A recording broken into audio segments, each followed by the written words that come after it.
അർജുന, ഞാൻ അത്യാവശ്യം ഗെയിമും കളിക്കും, എനിക്ക് അത്യാവശ്യം വീഡിയോ എഡിറ്റ് ചെയ്യാനുണ്ട്.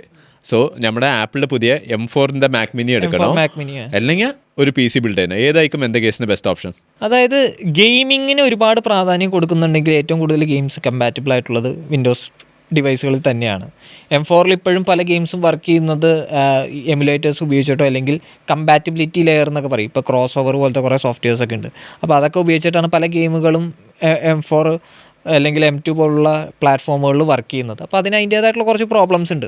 അപ്പോൾ ഇനി നേറ്റീവായിട്ട് M4 M2 വേണ്ടിയിട്ടൊക്കെയുള്ള ഗെയിമുകൾ ഡെവലപ്പ് ആവാൻ ഇനിയും സമയമെടുക്കും. പുതിയ നല്ല നല്ല ഗെയിമുകൾ ഡെവലപ്പ് ആയി വരാം. അപ്പോൾ ഗെയിമിങ്ങിന് ഒരുപാട് പ്രാധാന്യം കൊടുക്കുന്നുണ്ടെങ്കിൽ ഇപ്പോഴും വിൻഡോസ് തന്നെയാണ് ബെസ്റ്റ്. എഡിറ്റിങ്ങിലേക്ക് വരുമ്പോൾ വേറെ ഒരുപാട് കാര്യങ്ങൾ നമ്മൾ ചിന്തിക്കണം. കാരണം ഈ AI ബേസ്ഡ് ആയിട്ടുള്ള ഒരുപാട് ടൂളുകൾ ഇപ്പോൾ പല എഡിറ്റിംഗ് സോഫ്റ്റ്വെയർസിലും ഉണ്ട്. ഇപ്പോൾ ഫോട്ടോഷോപ്പിലാവട്ടെ അല്ലെങ്കിൽ നമ്മൾ റിസോൾവ് FCP പോലുള്ള സോഫ്റ്റ്വെയർസിൽ ഈ മെഷീൻ ലേണിംഗ് ഉപയോഗിച്ചിട്ടുള്ള ട്രാക്കിങ്ങും ചെറിയ എഫക്ട്സുകൾ കാര്യങ്ങളൊക്കെ ഉണ്ട്. ഇതൊക്കെ നല്ല ഫാസ്റ്റായിട്ട് ചെയ്യാനായിട്ട് M4 പോലുള്ള പ്രോസസ്സറുകളിൽ AI എൻജിൻസ് ഉണ്ട്, ന്യൂറൽ എൻജിൻസ് ഉണ്ട്. അപ്പോൾ അത് അങ്ങനത്തെ കുറച്ച് വർക്ക് ഫ്ലോയിന് ഈ പറയുന്ന M4 M3 പോലുള്ള പ്രോസസ്സേഴ്സുള്ള മാക്കിൻ്റെ ഡിവൈസുകളിൽ ഒരുപാട് അഡ്വാൻറ്റേജസ് ഉണ്ട്. പിന്നെ ഞാൻ ഈ പറയുന്ന വിൻഡോസും മാക്കും ഉപയോഗിക്കുന്ന ഒരാളാണ്. എനിക്ക് FCP പോലുള്ള സോഫ്റ്റ്വെയറുകളിൽ ചില ടൈപ്പ് എഡിറ്റിങ്ങിന് ഒരുപാട് അഡ്വാൻറ്റേജസ് ഉണ്ട്. അതിൻ്റെ ടൈം ലൈൻ ആണെങ്കിലും അതിൽ നമ്മൾ ഈ അനിമേഷൻസ് കാര്യങ്ങൾ ആഡ് ചെയ്യുന്നതും ടൈറ്റിൽസ് ആഡ് ചെയ്യുന്നതൊക്കെ വളരെ രസമാണ്.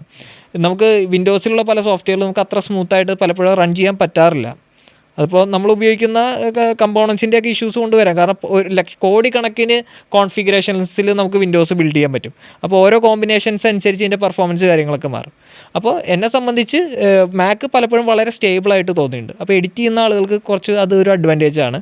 പക്ഷേ ഗെയിമിങ്ങിന് ഒരുപാട് ഫോക്കസ് ചെയ്യുന്ന ആൾക്കാരാണെങ്കിൽ തീർച്ചയായിട്ടും ഞാൻ ഇപ്പോഴും വിൻഡോസ് തന്നെയാണ് റെക്കമെൻഡ് ചെയ്യുന്നത്. സോ വീഡിയോ എഡിറ്റിംഗ് വന്നിട്ട് പ്രയോറിറ്റി കൊടുക്കുന്ന ഒരാൾക്ക് മാക്കും, ഗെയിമിംഗ് പ്രയോറിറ്റി കൊടുക്കുന്ന ഒരാൾക്ക് വിൻഡോസിൽ നല്ല അടിപൊളിയായിട്ട് എഡിറ്റ് ചെയ്യുന്ന ആളുകളുണ്ട്. പക്ഷേ ചില ടൈപ്പ് വർക്ക് ഫ്ലോസിന് FCP അല്ലെങ്കിൽ റിസോൾവ് ഉള്ള സോഫ്റ്റ്വെയർസ് ബെറ്റർ പെർഫോമൻസ് നമുക്ക് പലപ്പോഴും ഈ പറയുന്ന M4 M3 പ്രോസസ്സേഴ്സ് ഉപയോഗിച്ച് വർക്ക് ചെയ്യുന്ന മാക്കിൻ്റെ പല ഡിവൈസുകളിൽ നിന്ന് ലഭിക്കാറുണ്ട്. അപ്പോൾ ആ സ്വീറ്റ് സ്പോട്ട് എന്ന് പറയുന്നത് വിൻഡോസ് എന്നാണ്. അതെ തീർച്ചയായിട്ടും.